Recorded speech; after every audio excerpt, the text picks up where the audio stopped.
Hi, good morning, good afternoon, and good evening, as usual.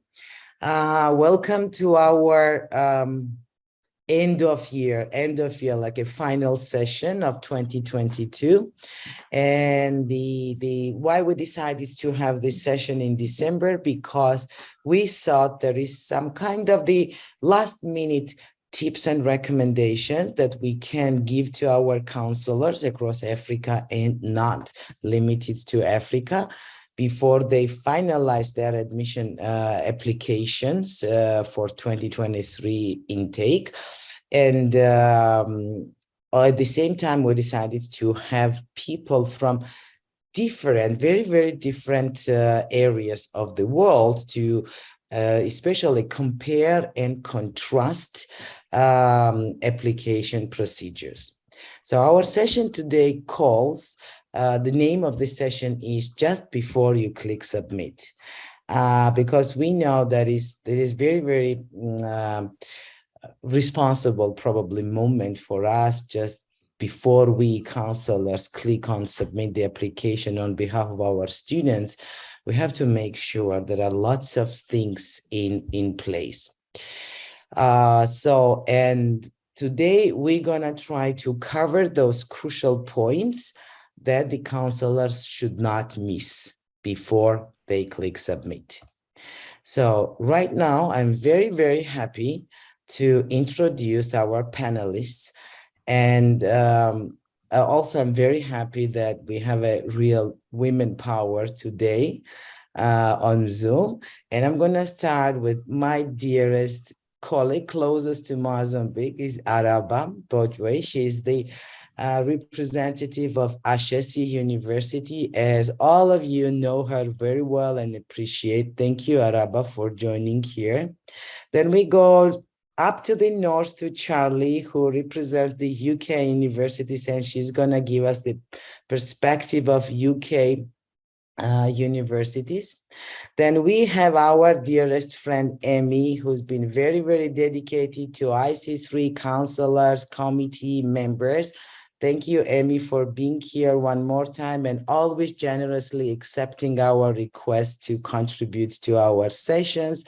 And our last panelist is Alexandra today, who is representing the particular Beloit College, but mostly will be covering US universities. Okay. Thank you. I'm gonna maybe let them to introduce themselves as well briefly. Then we start with our topics. Thank you. After you, maybe Araba, you can start. All right, thank you, everyone. Can you hear me? You can? Yes, Araba, it's perfect. Okay. Go ahead. So thank you. My name is Araba Buche, as you've heard, and I'm the Executive Director for Admissions and Financial Aid at the Ashesi University, based in Ghana, West Africa. It's a private, not-for-profit university modeled after the liberal arts colleges in the US. And we do partner with a lot of universities in the US, Canada, and elsewhere. Happy to be here. Hopefully we can learn more together. Thank you, Kate. Thank you, Arab. Charlie. Thank you, Kate, and thank you for having me today as one of the panelists. So my name is Charlie Greenwood. I'm here today from the University of Kent in the UK. We're a fairly large multi-faculty university, which is helpful because if there are any questions about specific subjects or topics, I've probably got a fairly good grasp over those. I'm just coming up to my 8th year working for the University of Kent, and I've actually been working sort of further in higher education for a bit longer than that, for over 10 years now. So I've got quite a good grasp of kind of the whole education landscape, particularly the application process. So I'll be very happy to lend some UK focused answers to any questions that might come up and as we go on through the session. Thank you, Charlie, very much. Emmy, the floor is yours. Thank you. Hi, my name is Emmy Morita. I'm from York University. I'm currently in Toronto, Ontario, Canada. So good morning from Canada. It's a little icy morning here in December in Toronto. I have been working at York University for more than 10 years now, all in international education related positions. But prior to that, I was an international student at York. I'm originally from Tokyo, Japan, and came to Canada as a student. So that's where my passion is, to sort of I understand how confusing this whole process is, how much information is out there. And then for someone in their late teens or early 20s to navigate that information by themselves to make one of the biggest decisions in their lives. It's an exciting moment, but also challenging moment for many students. And that's where my passion is. And I really enjoy working with all of you and looking forward to today's session. Thank you, IC3 Committee, for having me today. Thank you, Amy, very much. You are very, very welcome. And Alexandra. Hello, good morning and good evening, everyone. I'm Alexandra Trumbull-Holper, and I serve as Associate Director of International Admissions at Beloit College. So I'm here to represent yes, private liberal arts institutions, but also to kind of discuss admission requirements more broadly in the US. It's a big task because there are a lot of different types of institutions, and most of whom are completely autonomous in the US. But I'll do my best to talk a little bit about how we evaluate applicants, what we're looking for, and yeah, I've a similar kind of 10-ish year trajectory in admissions, and then more specifically in international admissions in the last few years. I've worked at a variety of types of institutions in the US, from public state to religious private, and now the private liberal arts. I'm also now working at the school that I chose to attend myself. So that's always a really special thing. But yeah, very happy to get into the session. Thank you, Alexandra, very much. So I think it's like a dream team here on Zoom right now. So for me, it would be a dream team, like to have a recommendation from. So let's start from the kind of very key points here. And I think our goal is a little bit ambitious today, but I think we can handle it to have this kind of the grasp in this 1.5 hour session, these key elements that we want our counselors to empower. So the one of the challenging moments that we were talking about is for the counselors is the calendar for themselves and the checklist. And what is the a key document, key supporting documents that we as counselors, it's not like that we should or that would be good to have, but must make sure that they are attached to our children's, to our students' applications, to make their application kind of more valuable. And at the same time, just maybe from your own perspective, underline the importance of deadline. What does it mean, the deadline, and how the calendar of a counselor that serves international school to international community and supports applications really globally should look like. Thank you. I'm calling for volunteers to start. So now it's your choice before I start asking particular questions to start answering.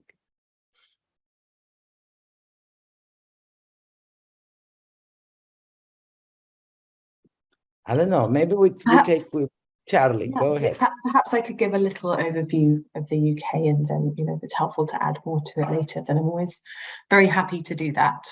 So thinking of the system for applications for bachelor's degrees in the UK, most universities follow a fairly set procedure. By and large, the majority of universities, that students from overseas, I think you're applying to, are public universities. And the majority of those universities have an annual start date in September. Now, I'm going to put a quick caveat in there, in that there are certain universities who offer more flexible admissions and who have start dates in January and sometimes in May as well. So do bear in mind that broadly, when I'm speaking about the start dates, I'm talking about the most common entry point, which is the September entry point. Now, certainly if you have students who are looking at studying at any of the More famous universities in the UK, those in the top 250 in world rankings, top 500 in world rankings like Kent is, broadly speaking, they're only going to have a September entry date. So if that's where your students are looking, if that's what they're looking for, kind of that academic reputation, then it's mostly going to be on the same kind of timeline and the same kind of calendar for all of your applicants. International students, however, have a little bit more flexibility with their applications than a British student would. Some of the deadlines that we as universities have are deadlines for UK students, but they're optional for international students, whereas some of them are fixed for all students, irrespective of the country that they're currently studying in, that they're domiciled in, and that they're a national of. Now, some of those non-negotiable deadlines are for certain subjects, for applications for certain subjects, and those include things like medicine. If a student wants to come and study medicine in the UK, then they must submit their application very, very early on. 15th of October is a hard deadline. There is no flexibility in that, and it's a deadline 11 months before the program starts, so it is working a long way in advance. So that's where getting organized, really having a timeline in place that you can advise your students on if that's something they're interested in is really, really important. It's the same for dentistry as a subject, it's the same for veterinary medicine. It's also the same for two universities, the University of Oxford and the University of Cambridge. They all share non-flexible 15th of October deadline for applications. Now, the vast majority of universities adhere to a different deadline. As I mentioned earlier, there's a little bit of flex for our overseas students, which is quite nice. And that deadline falls in January. It's usually the 15th of January, although due to some hangovers still from COVID, it is a little bit later this year. It's actually a week later than that. So we're still getting back to business as usual. We're nearly there, but mid-January for the application deadline for most universities. Now, having said that there is flex in there, it's important to consider that if your students are applying for competitive universities and places on programs that fill up at highly ranked institutions, then it is best for them to adhere to that early deadline so that they get fair consideration of their application. If they do not apply by the 15th of January most years, or 21st this year, then there's no guarantee that their application will be considered. The university will consider the applications that come in by that deadline, and then if they have any spaces left, they'll consider any that have come in afterwards. So best thing to do is to get your students to apply early. Now, I know that can be difficult, getting them to get their documents together and get all the things together they need for those applications. We're going to go into those different sections later in the session today. But broadly speaking, the most important documents for you as school counsellors to have and to have spoken to students about getting together are having their admissions essays, which is their personal statement for the UK, as we call it, their teachers' references, which are really, really important, any existing qualifications they have, and we're talking about language qualifications, we're talking about junior school qualifications, current transcripts. So if they are working on kind of a GPA basis, then their current transcripts. And if they're not, and this is the way the system works in the UK, and it is a little bit different to other countries, then if they're waiting on final exam results like A-levels, Cambridge A-level system, or like international baccalaureate or anything else at all, then it's really important to get predicted exam results for them. So those are available at the time of application, because in the UK, predicted exam results form a really important part of the university's decision-making process. So that's one thing that you really need to have. So I'll stop there so that someone else can jump in and start talking about a different system. But broadly speaking, that's the kind of timeline that you're looking for actually submitting an application to a UK university.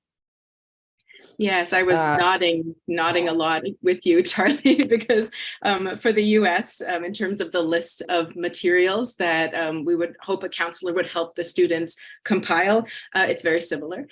So I'll just start with that point because that's a similarity. So the essay is a very big component to a lot of universities in the US.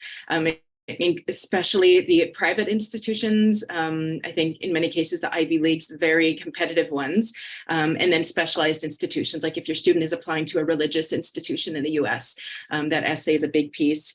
The transcripts as well would be pretty important for the counselor to help them gather and those predicted results. And then the other really, really key piece, no matter where you attend in the US, would be English proficiency testing.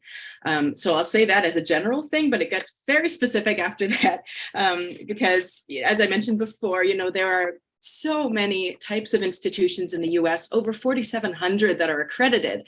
And, they fall into broad categories of public and private, which can sometimes help you figure out the types of requirements for each school.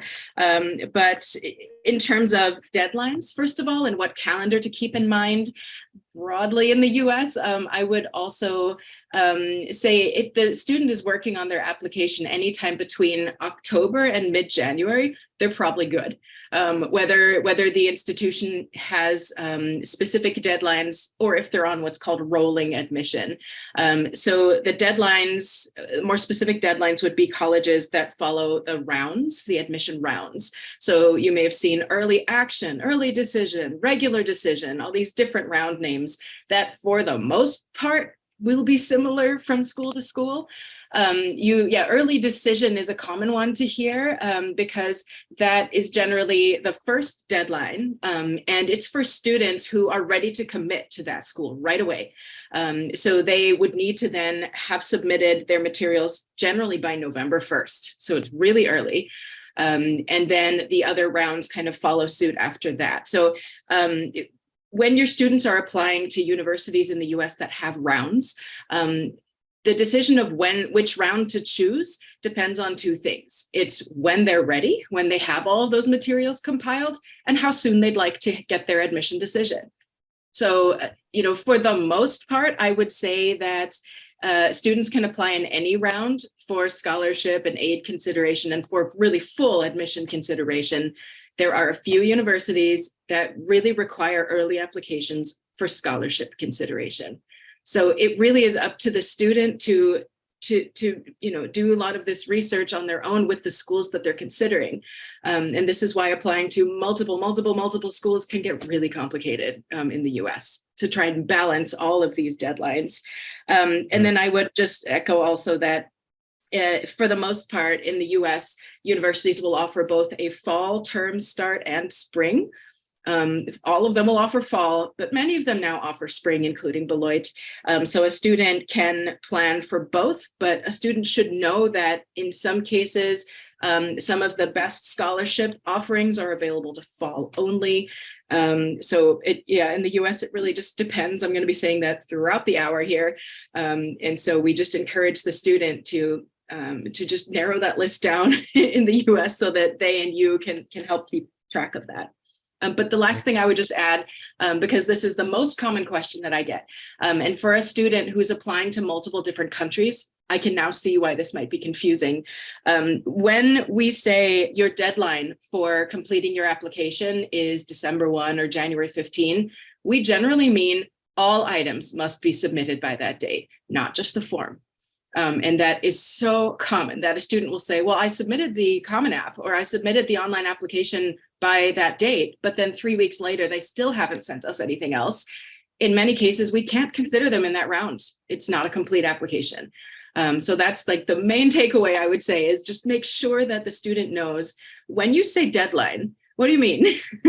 what all do I have to have in by that deadline to be considered? Okay, I'll mute myself now.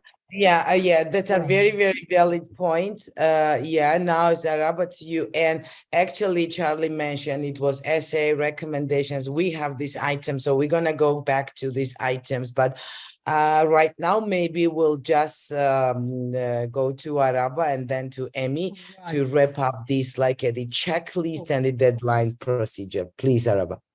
Thank you very much. And I think I'd also like to start with a caveat that universities in Africa are as many as the countries on the continent. And so there's no one size fits all. We do have Francophone countries and some specific or requirements that are unique to them. They are Anglophone countries. At the same time, they are big or huge public universities, and then there are the smaller private universities as well as faith-based ones. So there are a variety of universities. And just like my colleagues have said, it's important to research into the universities that students are looking at, to look at what is unique to those universities. Typically, most universities have a September start to June. South Africa is different. They have a January, they follow the calendar year. And so that's something that we need to keep in mind. Again, more and more, we have a lot of universities having a second intake in January, aside the September intake. Some of them will do an intake in universities will definitely need the form. Of course, the private universities tend to go beyond just the application form and model the US and the UK system. So we're asking for transcript, we're asking for the essays, right? We want to see the uniqueness of that applicant and not just general application form. Some big universities will you just go to the website and complete the application form. They're not interested in your transcript. It's just your final grade. Typically, most universities on the continent will not require SATs. If you do have them, it could give you an edge because it makes us see some more of the student beyond just the final exam grades. But typically, we're looking at the final exam grade that allows them to attend university in their home country. So for example, for Ashesi, an international student from Zimbabwe, from Kenya, from Tanzania, we will look at what exam allows them to attend university in their home country, in addition to their transcript, to the essays. And most universities may not require a recommendation from the counselor, but it does go a long way if there is a recommendation, at least for the smaller private universities. It says something for that student if we do get a recommendation. So we're not too different from, because we tend, I think by virtue of history, we tend to model, if it's a British colonized in the past, we tend to model after that. If it is Francophone, we model after the French. So it's varied, and it's very important that we look at each and every university for what they really require. I think that's what I'd like to add to the conversation. Thank you. Thank you, Araba. And Emmy, now I think it's a little bit different story with Canada, so please educate us. Thank you so much. This is very, very interesting discussion already, and I'm learning a lot from hearing from our colleagues. So I hope everyone's enjoying so far as well. So for Canada, sorry, first of all, I'd like to let everyone know that there are not that many universities in Canada. I think the other day Alexandra mentioned there are like close to 5,000 institutions maybe in US. In Canada, it's a quite big country, but we have less than 100 universities total, and more than 90% of them are publicly funded institutions. And then there are a very small number of private universities. There are some more religious universities that are private, so they're not receiving the public funding. They're good universities as well, but most universities that you come across internationally are typically public universities funded by our provincial government. Now, the deadlines and the program offerings really depends on the schools and the programs, but most universities in Canada, because we're all publicly funded universities, we're comprehensive universities, most of us are. There are smaller schools as well, but most schools are offering from liberal arts to business to sciences, STEM programs, all together in one university. It is important for each student to connect with the university, each university, to find out the required documents and deadlines, because it really depends on the school.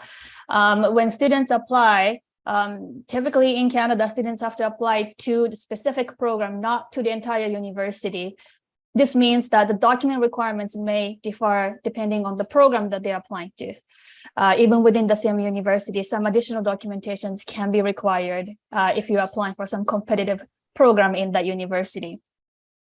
Speaking of the programs, just to remind everyone, professional programs are not accepting undergrad students in Canada. So that's like medicine, dentists, and law schools. Those programs are not accepting students directly after high school. So still, once in a while, students ask us about, how to get into medical school, but that's going to be 4 or 5 years later after their high school graduation. They have to do typically Bachelor of Science in biology related programs first.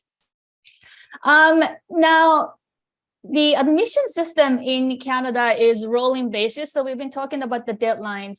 Most of us do rolling basis. It's very, very rare to see Canadian universities. I know they exist.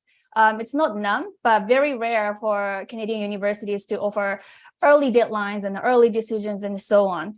So sooner you apply, sooner you receive the results. Typically, for example, at York University, 4 to 6 weeks processing time. Our admission opened for September next year in late September this year. So we've already offered a lot of admission offers for next year, September, for those who applied early. When we say deadline, well, we do have deadline. Typically, in mid-January is the deadline for most Canadian universities. If not, sometime in February, sometimes they have March deadline as well. Our deadline, most of the times, it's a deadline. We want to have a date for our students to mark their calendar, make things happen. So tell them it's the actual deadline. But in reality, most of us can accept additional applications after the deadline, as long as there's a space in the program. But again, we have rolling basis admissions. If you wait until April to apply, yeah, maybe you can apply, but you're not going to have time to receive visa to come to Canada. If you apply in April and then wait for 4 to 6 weeks for processing, you're not going to make it in September. So that's something that students need to be aware of, how early international students, particularly from African continent, they need to start planning early and apply early as soon as they're ready to apply. There's no reason for them to wait. Now let's talk about the documents that I know this is the interesting part. Canadian universities are typically focusing on academic excellence when we review applications. So what that means is that we'd like to see transcripts. We would like to see typically the grades from grade 9 to 12. But in countries where the high school is only 3 years instead of 4, then grade 10 to 12, it's fine. For students who are doing advanced high school curriculums, we call it, meaning Form 6, like A-level, grade 12, 13. Then sometimes students just submit grade 12 and 13 grades. For students who are writing external examination, national examinations or international examinations, such as West African exams or A-level examinations, IGCSE, IB exams, we'd like to see those scores as well. If they don't have the scores yet because they're in the final year of high school, predicted grades are accepted as well. Essays, recommendation letters, we don't usually require them. Most universities in Canada do not require any essays, recommendation letters. And Araba talked about how it may help the students if you have recommendation letters for some universities. In Canada, I don't really hear about, if typically the rule is that if the document is not required from the university, they don't accept it. So even if you have strong recommendation letters, typically the university would say, no, we just want to see your transcript. We want to see your score. That's how we typically review the admission. So it's very important for students to have good academic standing to be successful with Canadian admission systems. SATs are traditionally not required in Canada, and that's still the case today. I think that's sort of the general information about Canada, but let me know if there are any questions. Thank you, Emmy. Yes, thank you. It just I think the general recommendations to sum up all of your based on your comments will be, despite the fact when we have this strict deadline, that is definitely must condition to meet that deadline. But even though the deadline is a little bit flexible and rolling like in Canada, as international schools and the international students, we need to make sure that we are leaving at least 3-4 like a decent months for our students to take care of their logistics, transportation, visa, relocation, and some of these things. So it is still like let's say if it is a September intake, so our counselor, they should keep in mind maybe by February they are all done with the application. So when this university, so the students have quite enough time to get ready. In terms, there is a deadline is open and flexible, but in terms when we know that the 1st January, 11:59 p.m. is the deadline, so you need to meet that deadline no matter what happens. Yeah, definitely, Kate. And then another thing about rolling basis admission is that when some students apply early enough, application processing time is much quicker because there's small number of applications. The reality is that when students wait until February with everybody else in the world, then there's 3 times, 4 times, 5 times volume of applications for us to read at that time of the year comparing to December. Then the processing time can be longer. The wait time is going to be longer. Then students get quite upset and worried. So there's another reason why it's important for students to set the deadline January. I think that's a really good sort of time to keep in their calendar. So spend the holiday to put the application together so that in January they're done with the application. I think that will be great, especially again for students from African countries who need some time for visa applications. Yeah, thank you very much. I saw somebody ask, there's a question whether students can apply with predicted grades in Africa. Again, it depends on the country and the university. For example, in Ghana, the accreditation board does not allow us to accept predicted grades. But for private universities, when we are doing shortlisting of students who will be invited to interviews, then the predicted grades help us in determining who we think might be a good candidate. So there's nothing wrong in presenting them if you have them, but they're not a requirement. And they will not get the student admission just based on predicted grades. Thank you.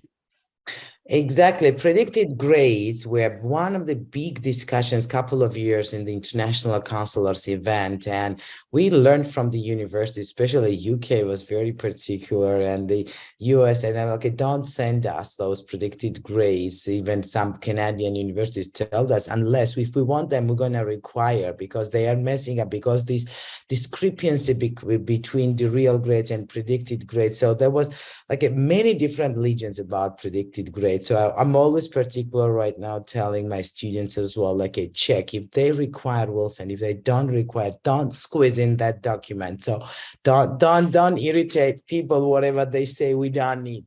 So it is very important. And yeah, we do understand. Right now, we are very quickly, because guys, you're so very interesting in your speeches. So I'm having a hard time to jump in. So, but right now I want you to get into these 2 main points that we listed that we want to tackle during this session. The one is an essay. And I'm gonna, we talked about this one, the university essay, motivation, personal statement, because we have different colleges, different names of those essays, and actually different purposes as well, and different the structure of writing it. But I think I want to start with Amy right now, because we know, Amy said, like, we don't require, we know that Canada mostly do not require. I mean, they don't, I mean, Amy, what happens? You don't care about students' opinion in Canada?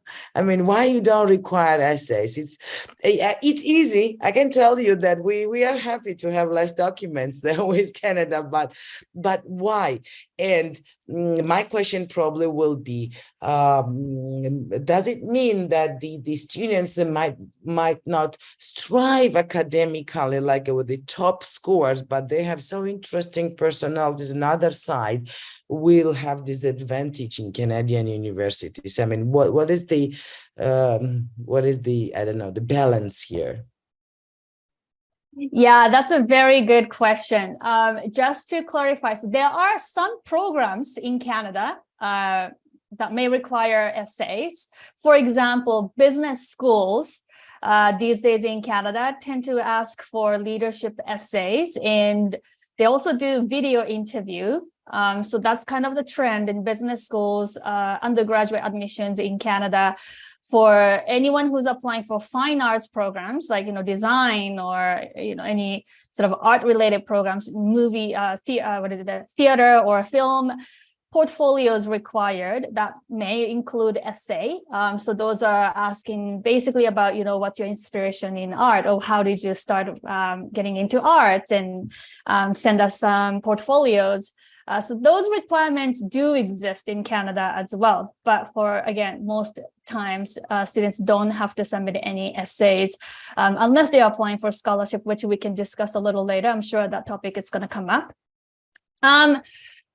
So how come we don't see the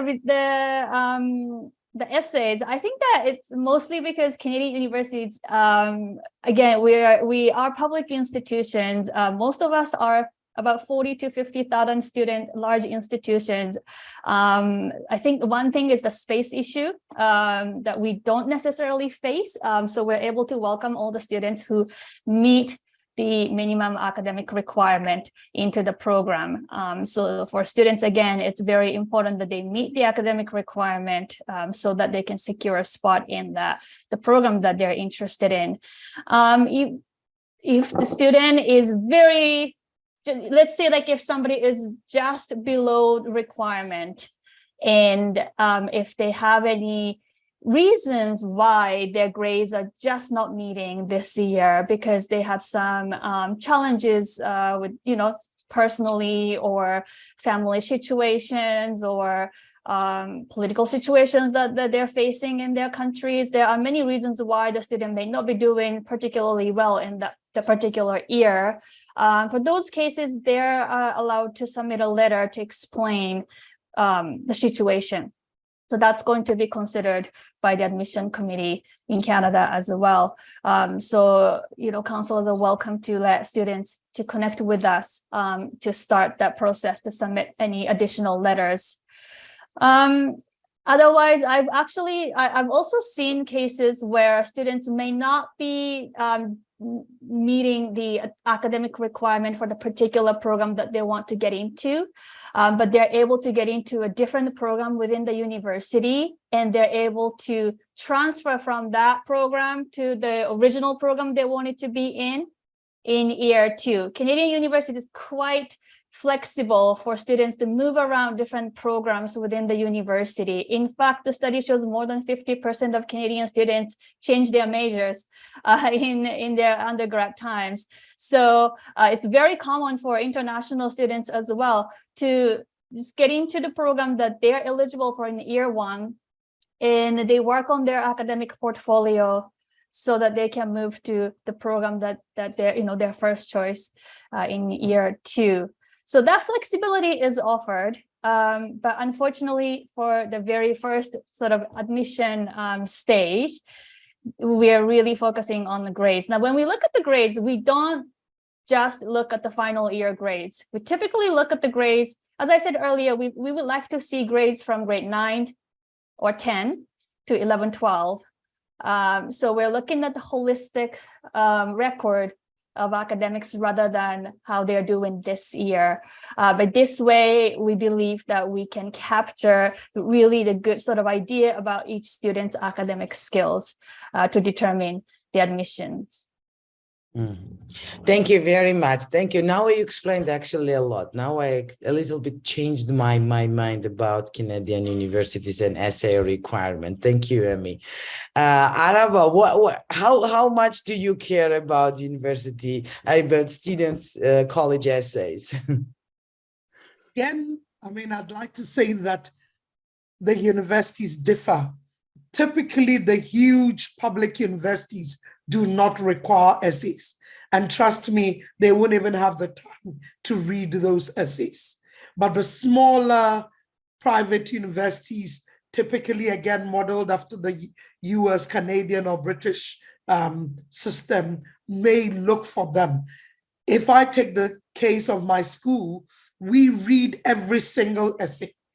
And one worrying thing that maybe we should talk about, if not this time, another time, we're seeing more and more counselors writing or so correcting essays for students that you read it and you know this is not an 18-year-old essay, a 17-year-old essay, and straight away puts that student at a disadvantage, because then you're interviewing the student, the level of language is way below what you read in the essay. So the counselors do a disadvantage to the student when they interfere in the writing of those essays. Guide them, show them whatever, but be careful not to overdo it to the point that it will disadvantage the student. I think that's what I would like to draw attention to as we talk about essays. Let's be careful we do not disadvantage the students. Araba, thank you. Amazing. And you know what? You just inspired one more session for me for 2023. So Prava, you are here, I know. So we're going to have the one very good workshop about like essay writing mystery thing for 2023, because that is the biggest point. And before I get to the UK and US, where the essay is the big thing, I think that's the most valid point, not to over try something. Okay, so because sometimes, I mean, we should not think as counselors that we can write better and we are smarter than our students, which is I guess, I mean, I don't think so, because I think my students are like a way more 1,000 times creative than I am myself. So now maybe it's time to talk about, because it's always a UK and US essays. Motivation, it's like a personal statement, but it's motivation, talking about the major, and the college essay for the US is different, but we essays today, Alexandra, but maybe it's going to be for the next year's session. But let's talk about the motivation for the UCAS that is mostly required and the college essay. So Charlie, maybe you start to unlock this mystery of motivation letters. I'll certainly try. So with the motivation letters, with the application essays that we ask students in the UK to write, the primary reason for us asking students to write them is generally that we don't have a liberal arts style of education in the UK. When students are applying to a particular program at a particular university, they're applying to study a subject. There's not a huge amount of switching between courses done at UK universities. It tends not to happen. It's not impossible, but it's just not how our system is set up. Generally, it's a really good system for students who are certain of what they want to do, They want to get there in the quickest way possible, especially because they can study professional subjects like law and medicine and dentistry for a bachelor's degree straight from high school. That's one of the things that makes it so attractive. And that is why we ask for these motivation essays from students, because we want to know that they're sure and that they're certain that actually they're applying to a program that is going to meet their needs and does sit with their interests. So that's kind of the purpose of the essays for us. There's a bit more to them as well. But generally it's so that we know that students have applied to the right program for them. As Kate was saying, you know, we want to hear from the students as well. Now, though the essays themselves, they're not taken under exam conditions, students should take their time in writing them. This is a process. It's not a sit down, do it in one go, submit it and hope for the best. It's a look through, think about things, make bullet points, rearrange it again, take it to your school counsellors, take it to teachers who, you know, the students who've got good relationships with. We are expecting a very high standard of work from the essays because it is something that students have got time to spend on. At the same time, we know the difference between a student voice and a counsellor voice. So it is treading that line between the students having spent time and done research and got, you know, the essay to the best point they possibly can, perhaps with advice, but it's still being their words and it's still being their thoughts. So it's getting that balance between those different things. I think one of the places where it is particularly valuable for students to seek advice from you as a counsellor, and something that you really can do, is where students can be a little timid. Perhaps they are not used to having to really shine a light on their own achievements. And sometimes a school counsellor needs to push that student to really talk about the positives and their own skill sets and what makes them stand out from their other colleagues. And they can sometimes forget those things. And that's where I think particularly a school counsellor can really help in these essays. It's reminding them, hang on, you are the best at this in your class group. You know, you do this and no one else does this in the same way that you do, and getting them to see those things about themselves that perhaps are a bit too modest or a little bit too shy to think about. The other side of it is that there are other things that we want to see from the essay, especially if your students are applying to competitive universities who are highly selective, and we do have quite a lot of those in the UK. For those, the essay is an opportunity for a student to stand out from somebody else who's got a very similar academic profile and very similar grades. That's one thing that it's really, really useful for. It shows that the students are motivated, that they're dedicated, that they have done their research into their programme choice, and that is really important, and that is something that universities want to see. You know, if they're applying for a law programme, why have they chosen law? Why haven't they chosen history? Why haven't they chosen a business programme? You know, getting us to understand why, telling us their whys, their reasons as well.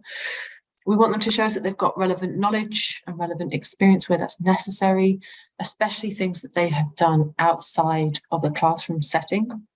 And in particular for programs where they're going to be studying something that doesn't align with the traditional school subject, for example, architecture. You know, they need to tell us more about their whys, why they want to do it, and what their interests and their current experiences are to have brought them to this point of applying for, you know, a 3-year, a 4-year, a 5-year program in that one particular area of study. From that, we want to understand that they really know what the demands of the course and the program will be, and they've done some research, they've talked to people, they've thought about this. It's not just a spur of the moment decision or kind of a knee-jerk reaction. We also want to see from them that, you know, that they'll be able to do well and succeed at university, and that they'll be able to fit into a university environment. We want them to talk about some of their skills and some of their abilities and things that are outside of the academic grades that they have, because we've already seen those, so we don't need them to bring those things up again, because we ask for the transcripts and because we ask for the predicted results. So this is talking about other things, other abilities they have, other knowledge or skills that they've gained from outside. But it really also does come back to telling the university why they want to study the course and why they have chosen it, and that's really important. Now, with our essays, because most students will apply to multiple universities through UCAS and will only have to submit one essay for that, not personalising it to the university is actually very important. So they are not individual essays to individual universities unless you're applying directly. Vast majority of the time, it is one essay, and that's going out to up to 5 different universities, depending on their applications. So it's important that they talk about the programme, but not about the university itself, because somebody from one university reads a statement that's talking about UCL or it's talking about Nottingham and they're not from that university, that's immediately going to turn that admissions officer off from it. So guests need to be careful about that as well, and not kind of accidentally put something in that might disadvantage them in some of their other applications is important to consider as well. Thank you, Charlie. With that, see, like the writing the essay or like a supporting the essay for the UK university requires like a advanced English writing skills, a little bit diplomacy, a little bit, I mean, it's just like a too complex, and yeah, and it's difficult, and especially the fact that you are telling why you are interested to study that particular major, and the student is talking from the perspective that the student knows about the world just from whatever they've seen maybe on TV or read on something, because they don't have any practical experience. Might be, maybe there are a few that might experience, but it's like a very thin line to be real, to sound realistic why I chose to study architecture or economics, especially. I find it very difficult for students to justify why economics, why should somebody who is 17, 18 years old cares about economics? I mean, it's very difficult to, so it just, I think, I would love to hear more probably about them in the future to kind of like put those seeds, like how to tell these counselors, okay, you know, like ask these questions, direct these students, tell them to overview some of those things, and so they can really understand what is this essay about. And finally, we come to the US, which is college essay, personal statement. I don't know how many names we can call it, Alexandra. So tell us the mystery of your Common App essays. Well, I mean, a lot of it, I would echo what Charlie was saying in terms of the purpose that the essay plays in the admission review process. So yeah, instead of UCAS, our common one would be the Common App, because so many institutions in the US are on Common App. So that means they accept an application through there. Similarly, you know, the main essay, which is embedded right into that application form, is a common one. So the student will write the same essay and all schools will receive it. So I would really echo that note of caution of don't list a specific university in there, because all of us will read it. And it's, yeah, I mean, that might be the only thing we remember about that student's application. So yeah, and so, you know, from that main essay, in the US, a student is generally not applying for admission into a specific major. So that's one really good point of distinction. Unless they're applying to a specialty school, like a STEM school or like a, you know, like a divinity program or something like that, for the most part, they're applying to the university, to the institution. It's always great for them to talk about an area they're interested in studying, but it's important for them to know that for the most part, the admissions committee is not reviewing for a decision into a major. That formal declaration, that kind of audition process, some of that generally happens a little bit later in the US. So the essay, for those of us who require it, which is most, I think, we are looking for, yeah, the student's ability to tell their own story. We're looking for their writing ability. Because many of us follow a liberal arts curriculum. Even if we're not a small independent college, even if it's a large comprehensive university, it might still follow this liberal arts style curriculum, which places a lot of emphasis on writing and critical thinking and creative and communication, like a lot of these soft skills. Whether you're a computer science major or an art history major, that kind of liberal arts curriculum wants a student to be well balanced in their education. And as a result, the curriculum tends to lean on writing and on discussion-based teaching. So we're looking for evidence in the application that the student is able to put those ideas on paper, that they're able to reflect, that they they know how to write about something that interests them. I would also really echo the point that the essay plays a really important role in a student sharing the story that's not already listed elsewhere in the application. I don't need you to talk about your grades. I don't need you to basically bullet point what you have already listed in your transcript. In the US, we kind of think of it as the difference between a resume and a cover letter. So if you're writing an employer and you want to expand on something that makes you a great fit or something that you really want them to know about you, that the essay is a great place to do that.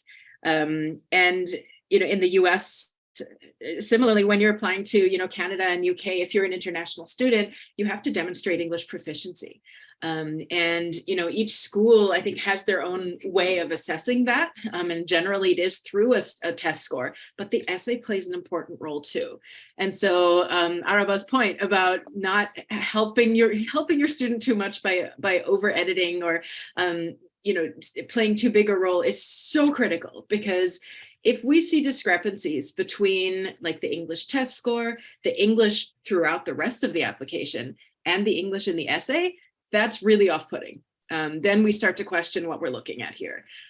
So it's really important that that essay be as much as possible in the student's own voice, demonstrating their own level of proficiency, so we can tell, is this a student who will thrive in our rigorous curriculum in an English-based school? So that would be my caution, but a lot of it is very similar to the UK. Thank you, Alexandra. Yeah, that's very valid point. That it's true. Like we don't want to have like a black stitches on white linen. So guys, be careful when you take your pen with a red pen to the students' personal statement. So thank you very much. And I think we are almost like do we have time, guys, just to very quickly address, because I think we want to have a Q&A section as well, but there is very important part which I want to address as a recommendation letter of reference, which is so important in one case and which is not even required in some case. Emmy, and I think Prabha, Anuranda, do we have time to go at least like a 5-7 minutes about it? Sure, we can do that, Kate.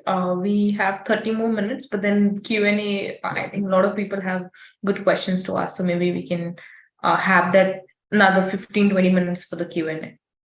Yes, okay, thank you very much. But like I really had a hard time to cut any of our speakers. They're so amazing. So Araba, letter of reference, how passionately do you read them? Again, talking about Africa, we have quite a number of universities modeled after the British system. And in more recent times, the smaller private universities modeled after the liberal arts system of the US. And so it will depend on the university. Again, the big public universities will not require that. They may not even read that. But for the smaller universities, we do read them and we take them seriously. We really want to see beyond just the grades. And like Alexandra said, a lot of these things give us an insight beyond the paper. We want to be sure that it's a best fit, win-win for both the institution and the student. We're not interested in bringing students on board who will not thrive.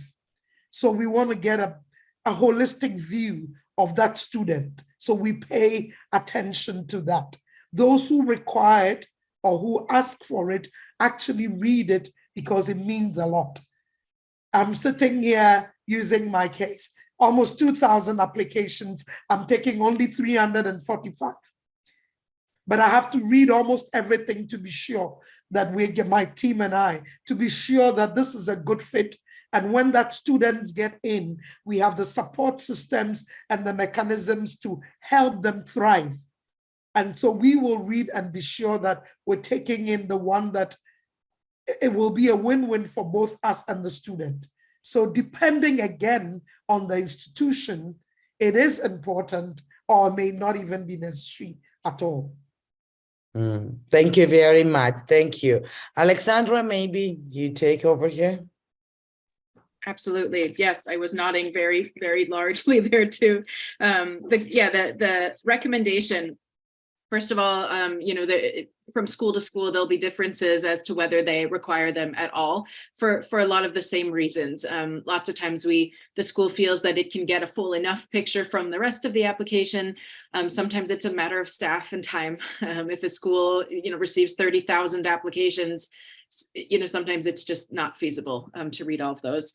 And, in the pandemic, many schools have tried to kind of remove some of those requirements or barriers, to completing the application. So at Beloit right now, for example, like we used to require at least one teacher recommendation and a counselor recommendation. And now it's optional, but highly encouraged. So students might, and in your experience helping students in these past few years, you might see differences over time with what one single university requires. But I would echo the idea that if the university requires or highly encourages it, they will read it because it is a source of really important information, like Araba said. And I think the essay also plays that same role, that both these recommendations and the essay, they tell us something that's not in the rest of the application. And in cases where the paper, the transcript, the grades, the test scores, all those numbers, in cases where you feel and the student feels that they don't tell the story of that student's full potential, that's when that recommendation is so important. And that's also when the essay is so important. And in some cases, for example, a student will, for some reason, not list anything in the extracurriculars or activities section, which is a missed opportunity. And so in cases like that, we might say, wow, the student's not involved in anything outside the classroom. But then in the letter of recommendation, the teacher or the counselor will list all these wonderful things that the student was doing. So that can save that student's application. That's a kind of a separate issue, but it really speaks to the importance of those recommendations for the schools that require them. Thank you, Alexandra. And it was the biggest point. I think we need to kind of grab that part. It's a source of very important information. I'm doing these highlights for the counselors to have this kind of like a in bold. So the reference and the recommendation makes sense when it is a source of very important information. And as Alexandra said, and it's kind of the same with the personal essays as well. So it gives beyond of what was on the transcript, what was on the CV, what was on students' essays. And that's when your recommendations, guys, my colleagues, make sense. So because we've seen those cases that the recommendation templates are copied and pasted. Yeah. I don't want to insult anybody here, but I've seen that many times, even in teachers' cases. So, and that's why I was very particular, like always being after teachers. So like make sure you're not really copying a single word from one to another one. And Charlie, now tell us for the UK, how big is a portion of the reference letter for you? I think I've been nodding along quite a bit with Araba and Alexandra as well, because I think there's a lot of similarities in how we view the references from teachers or counsellors, and that they are important. They're not the be all and end all. They are not the one single thing that's going to make the student's application successful. But having said that, and I've had quite a lot of experience reading applications myself, and kind of to echo what you just said, Kate, as well, I think there are occasions where a bad reference, one that's just been copied and pasted, can do more damage than a well-written reference ever could do good for an application. So it is important to be cautious. We've had 5 applications come in all at once from the same school before, with 5 identical references from the teachers, and that's made us doubt whether any of those applications were genuine. So it's important to try, and I know it's difficult. I know how many students you have applying to so many different countries on so many different timescales, but to have that built in to the process, to be able to put, an individual reference together for the student is so important. And for us in the UK, that is really where there's an opportunity for us to understand that the student will be able to succeed in the UK, in the British education system. You know, we look for independent learners. They're not in classrooms from 9 till 5. They are doing a lot of self-directed study even from their first year. So your ability to speak to their critical thinking skills, to their work ethic, to their ability to learn is really crucial for us. And that's what really comes into play in that teacher's reference. So that's just what I'd hit home, in addition to everything that's already been said, which is all very relevant for the UK system as well. Yes, thank you, Charlie. Yes, I think that's another big point, but still very very valid and very important points that we highlighted. I think we need to kind of maybe have these highlight messages out of this session. I think overall was very, very interesting communication about there are like we addressed, I think, this like a 3 or 4 like a main big pillars in the university application process, which is so important. Now I am more than happy to go to the Q&A section. Kate, can I add one thing about Oh the my goodness, reference? Amy, No, I'm I know I sorry. talked about how we don't need it, we don't read it. I know I said that.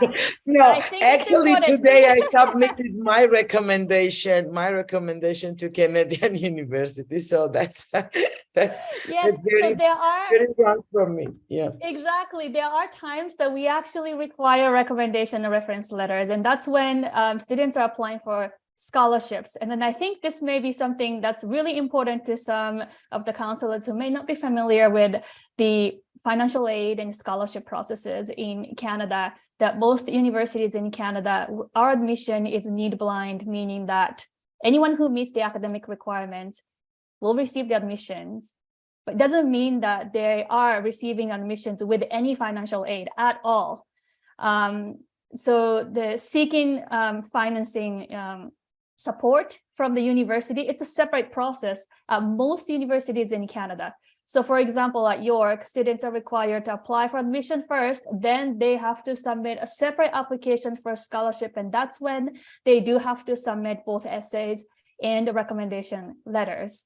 And when students do that, not all the students who apply for admission ask for scholarships. Not all of them meet the academic requirement for scholarships. So that's probably one of the reasons why not all of them are taking the extra step to ask for funding. But for students who want to ask for funding, it's important for them to keep in mind both all the different deadlines and document requirements for both admission and scholarship applications when it comes to Canada. And I find that when Canadian universities finally receive the scholarship applications with essays and reference letters, the number of those applications are much smaller than the admission applications. So we actually pay attention to those letters, possibly more than some large institutions in the US and the UK would. We also expect that those letters to be personalized for each institution.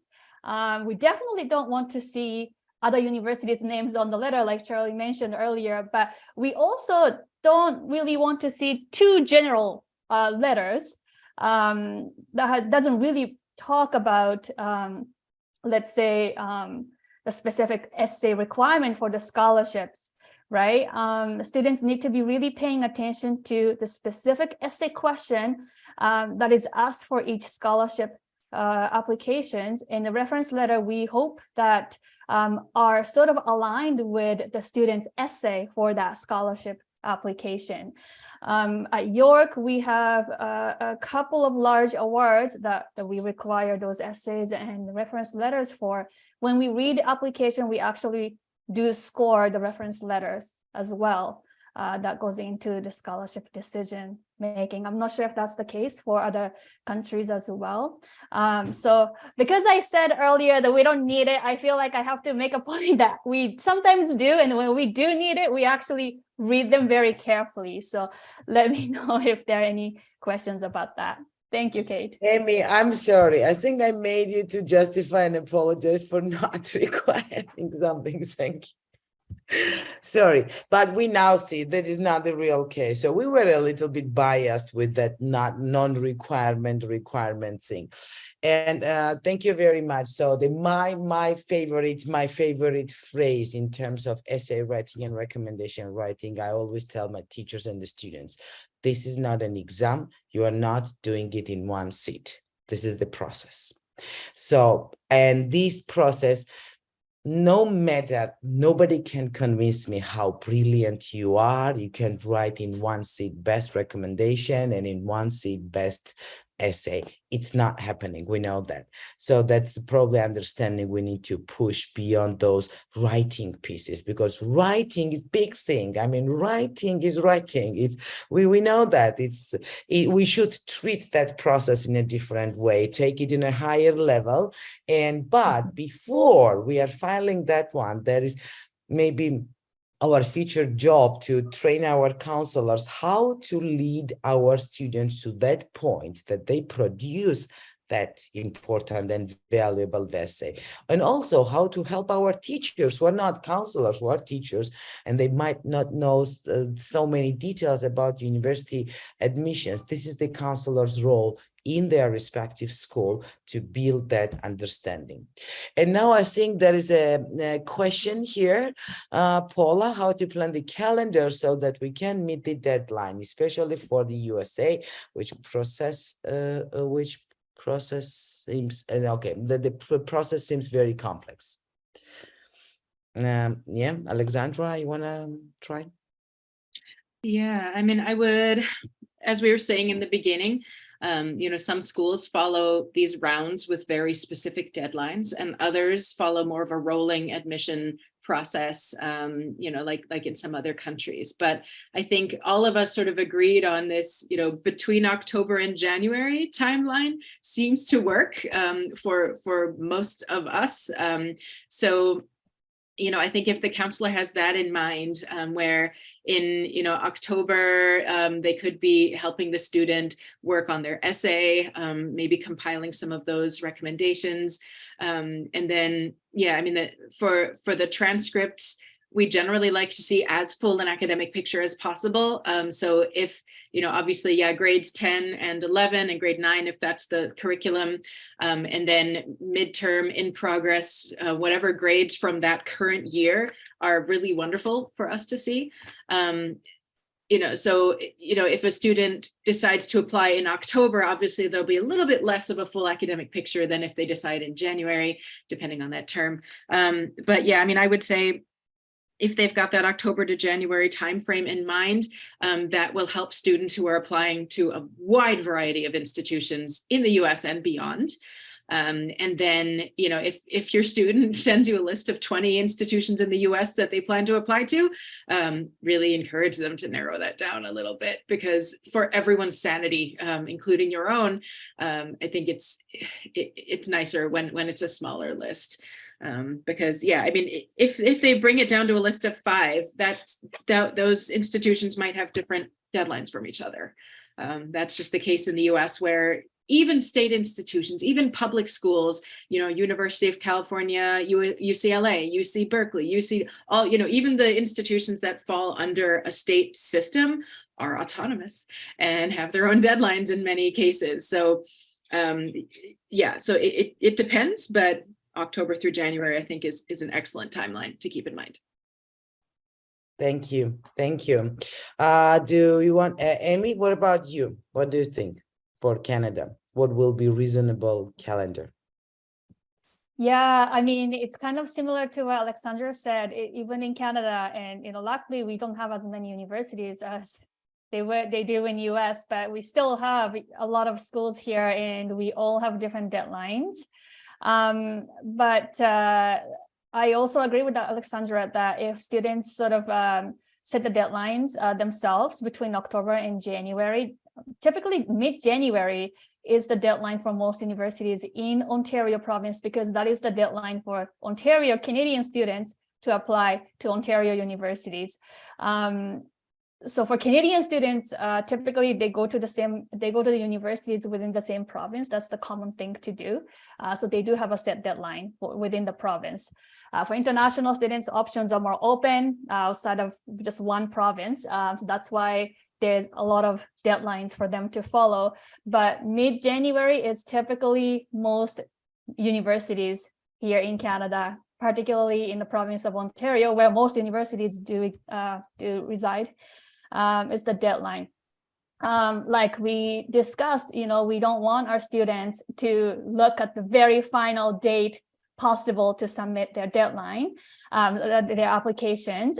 So we typically ask students to really work on their applications in, December, so that by the beginning of January, they're done, so that they're well met the deadline.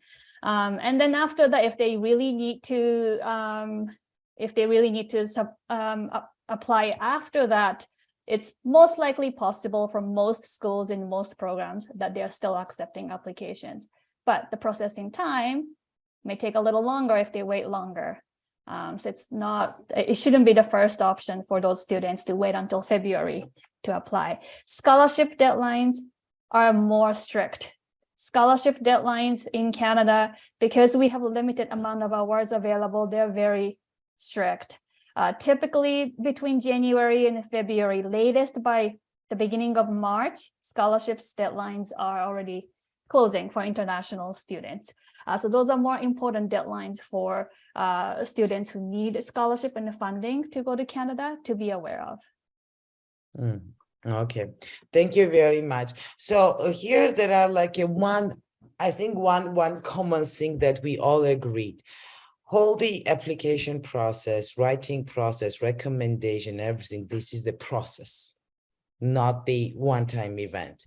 So, and we just probably, if we say based on whatever we talked about, 2 or 3 months, maybe 3 months more, like if we say the counselor is dealing with the regular cohort, like a 20-25 students, like maybe full 3 months, we should be like thinking that dedicate before the deadline to this job. And I will say that maybe from my experience, those 3 months should be like a very, very strictly assigned with the tasks that we are taking ourselves, because there's so many small and bits and pieces here and there to fill in and double check and the proofread. It's so important. Anything else you want to add, Araba, Charlie, to that? Right. From my end, I'd say that most of the universities, again, have an April to May deadline for the September intake. The COVID pandemic and the disruptions have seen some changes in the West Africa exam timetable, to the extent that the results for Ghana were released just 2 weeks ago. So it means they could not get into September. So they'll have to wait for the next year. So some schools are now doing the January intake, which is about wrapping up now, for those who would come in January. So again, it's important that counselors keep abreast with what is happening in terms of calendar year changes, dates that are moving because of the pandemic or other things that may happen. We're hoping that slowly we will get back to normal, but there are changes that happen from time to time in terms of deadlines, and we should keep that. But whatever we do, don't wait till the last minute. Let's give enough time. Thank you. I'd probably add something quite similar, to be honest, and a couple of other things. One is that the actual admissions process, kind of working on a sort of an October to January schedule for most, like Alexandra mentioned, is a pretty good way to go. But really the whole process needs to start the year before. It needs to start before students are in their final year, actually thinking about where they'd like to go, countries, options, funding, and trying to get the rest of school administration involved as well.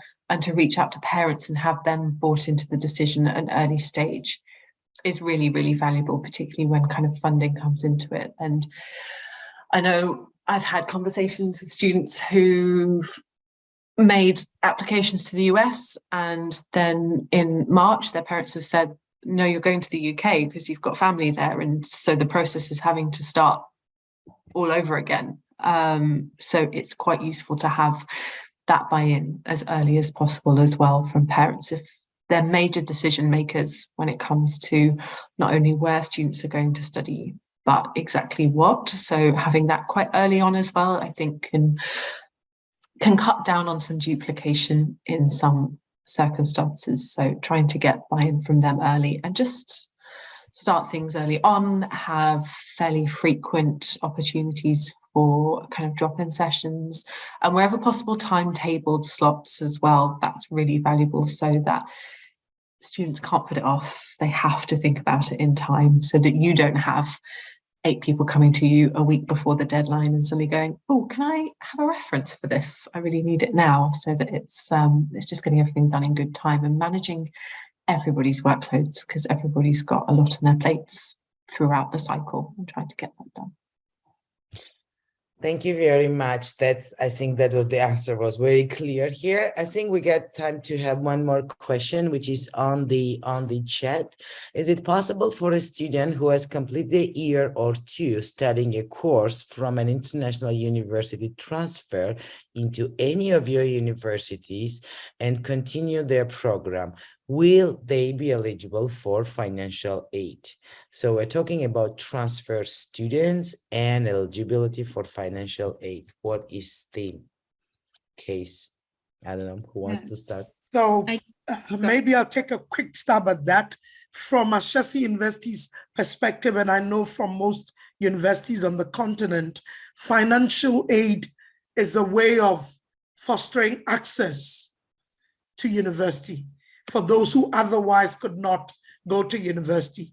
So the general position is that if you're already in an institution of higher learning, then you have access. So when you're trying to shift, it becomes more difficult to get financial aid. I think that's the general consensus, that if our scholarships or financial aid are to facilitate access, then if you already have access to higher education, it becomes a bit dicey. That's what I can say from my end. Thank you. Thank you, Araba. Yes, Alexandra. I would say, it varies from institution to institution, but since the question was about our specific institutions, Beloit does welcome international transfer students. And our institution does consider transfer students for scholarships almost as high as first years. Transfer students are also eligible for financial aid in the form of grants. We have a loan option and work study. So, working on campus and getting payment for that is considered part of the financial aid package at universities in the US, because it's part of the funding that the university sets aside to help make that possible. So first of all, important to know that work study is part of financial aid. It's not funding that a student should expect on top of it. But yeah, whether a student is a good candidate, like whether they would be admitted as a transfer student, is probably also another session. But yeah, so as a general rule, we do welcome students. We get transfer students from all around the world every year. And yes, there is aid and scholarship available. It's just transfer situations are very case by case in terms of whether credits transfer, how old they are, whether the student is a good fit for us for other reasons. But generally, yes, at Beloit they are. Thank you. Emmy, yes, please. Sure. So transfer applications are welcome at York University, and we actually welcome a lot of international transfer students from around the world. So it's very common for students to apply with transcripts from another university, and we're pretty generous with the transfer credits as well. So they can bring the credits from another university and then start at York from year 2 or year 3 or even from year 4, depending on how many credits have already been taken at the other university. So that part, it's quite generous at York. Of course, the amount of credits availability depends on the program. Most programs accept credits from other institutions. Engineering in Canada in general is quite picky with their credits. So it's challenging to bring engineering credits from elsewhere to Canada. That is very difficult. But otherwise, business or the general liberal arts programs, it's possible. Even in the science programs, it's possible. Funding is available, but it's slightly less than what the direct entry high school students can apply for. There are certain scholarship programs that high school applicants can apply for, but transfer can't. So that exists, but because we're quite generous with the transfer credits, the number of years that students have to spend at York and in Canada to complete their degree at York is shortened. So the cost is much lower for those students. So they can sort of calculate it and see if it's worth it to try to transfer. Yeah, I think that's in a minimum, typically minimum 1 year, though, the students have to spend at York to graduate with York degree. So they can't just come and then spend half a year and then graduate with York degree, but minimum 1 year is required here. Yeah, good to know. Thank you. And Charlie, the transfer in the UK, it's completely, what is my experience is, and especially, I don't know, financial aid, how do we fit in that question? But transfer is actually very interesting for me as well in the UK. So transfers are, I don't want to say a tricky one in the UK, but there are considerations to put into place when you're thinking about transfer into the UK. Because our programs in general are very much tied into a particular subject, as well as being a degree from an accredited university, the vast majority of our programs, whether they are STEM programs, whether they are arts programs, whether they are social sciences programs, carry with them a certain level of professional recognition and accreditation, allowing students to go into certain careers and being part of the actual accreditation, allowing a student to work in a profession once they've graduated.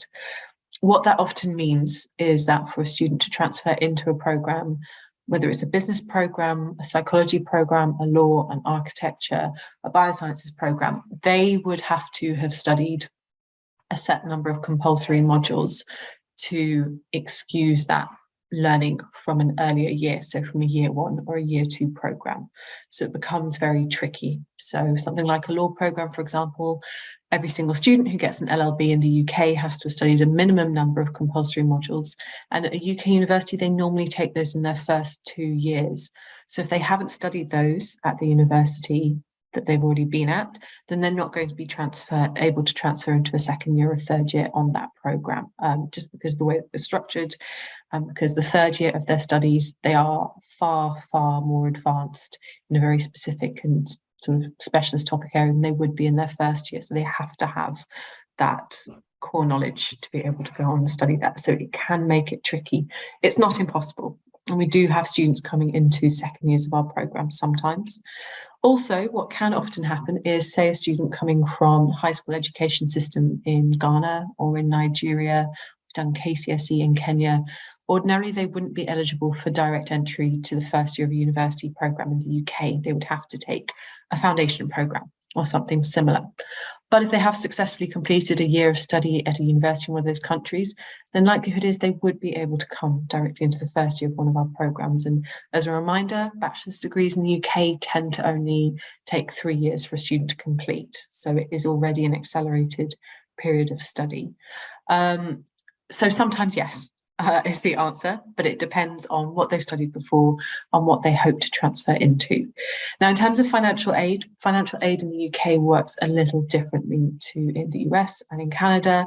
And generally for bachelor's degree students, the aid that's available is through scholarships, and it is a partial contribution towards program costs. It's not going to cover a full program cost. It's not going to cover living fees and things like that.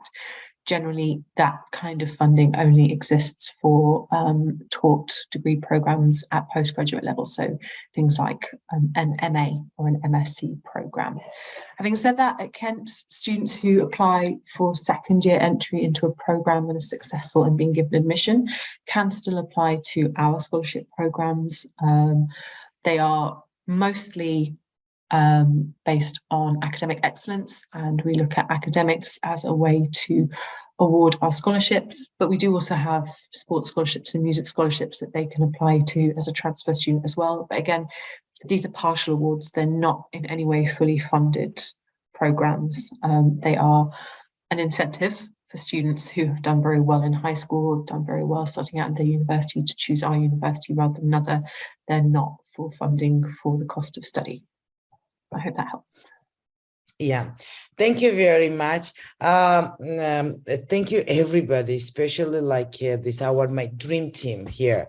Thank you so much to giving this 90 minutes to us and to our counselors. And I know they got a lot of information. Unfortunately, it's already time for us to kind of wrap up this session. And huge thank you to the attendees as well. Thank you for being here with us. And I don't know, everybody, people are for any kind of time zone here. So I appreciate any time zone, which is like whether it's morning or evening or afternoon for you. And thank you enormously for everybody. Thank you, Aniranda, to be here. And Prabha, definitely thank you, because you're the one who is always making those sessions happen. Thank you very much. Have a very lovely weekend. Thank you so much. Thank you for having us. Thank you, everyone. Thank you for the session today. It's been really interesting. Thank you. Thank And you we'll very see much. each other in Thank you 2026. everyone for having been here. Thank you, Kate, and your team. Merry Thank you. Christmas and the best of the new year. Thank you very much. Happy Thank you. holidays. Same to everyone. Bye, Rose. Happy holidays. Bye guys. See you next year. Thank you. Bye-bye. Bye-bye.